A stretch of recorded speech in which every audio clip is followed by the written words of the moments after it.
ಪ್ರಶ್ನೆ 1. ಭಾರತದ ಖಾಸಗಿ ಬಾಹ್ಯಾಕಾಶ ಸ್ಟಾರ್ಟ್ಅಪ್ ಗ್ಯಾಲಕ್ಸಿಐ ಯಾವ ರಾಜ್ಯದಲ್ಲಿ ಪ್ರಧಾನ ಕಚೇರಿ ಹೊಂದಿದೆ? ಉತ್ತರ: ಕರ್ನಾಟಕ. ಪ್ರಶ್ನೆ 2. ಗ್ಯಾಲಕ್ಸಿಐ ಸಂಸ್ಥೆ 2026 ಮೇ 3ರಂದು ಯಾವ ಬಾಹ್ಯಾಕಾಶ ಮಿಷನ್ ಉಡಾವಣೆ ಮಾಡಿತು? ಉತ್ತರ: ಮಿಷನ್ ದೃಷ್ಟಿ. ಪ್ರಶ್ನೆ 3. ಮಿಷನ್ ದೃಷ್ಟಿ ಯಾವ 2 ತಂತ್ರಜ್ಞಾನಗಳನ್ನು ಸಂಯೋಜಿಸುವ ವಿಶ್ವದ ಮೊದಲ ಉಪಗ್ರಹವಾಗಿದೆ? ಉತ್ತರ: ಆಪ್ಟಿಕಲ್ ಮತ್ತು ರೇಡಾರ್. ಪ್ರಶ್ನೆ 4.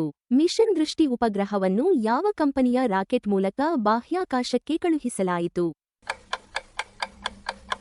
ಉತ್ತರ: ಸ್ಪೇಸ್ಎಕ್ಸ್. ಪ್ರಶ್ನೆ 5. ಮಿಷನ್ ದೃಷ್ಟಿ ಉಪಗ್ರಹದ ತೂಕ ಎಷ್ಟು ಕಿಲೋಗ್ರಾಂ? ಉತ್ತರ: 190 ಕೆಜಿ. ಪ್ರಶ್ನೆ 6. ಗ್ಯಾಲಕ್ಸಿಐ ಸಂಸ್ಥೆಯನ್ನು ಯಾವ ವರ್ಷ ಸ್ಥಾಪಿಸಲಾಯಿತು? ಉತ್ತರ: 2021. ಪ್ರಶ್ನೆ 7. ಗ್ಯಾಲಕ್ಸಿಐ ಸಂಸ್ಥಾಪಕರು ಯಾವ ಪ್ರಸಿದ್ಧ ಸಂಸ್ಥೆಯ ಹಳೆ ವಿದ್ಯಾರ್ಥಿಗಳು?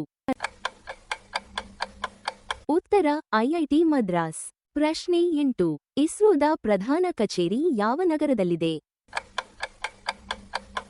ಉತ್ತರ: ಬೆಂಗಳೂರು. ಪ್ರಶ್ನೆ 9. ಗ್ಯಾಲಕ್ಸಿಐ 2030ರ ವೇಳೆಗೆ ಎಷ್ಟು ಆಪ್ಟೋಸಾರ್ ಉಪಗ್ರಹಗಳ ಸಮೂಹವನ್ನು ನಿಯೋಜಿಸಲು ಯೋಜಿಸಿದೆ? ಉತ್ತರ: 10. ಪ್ರಶ್ನೆ 10.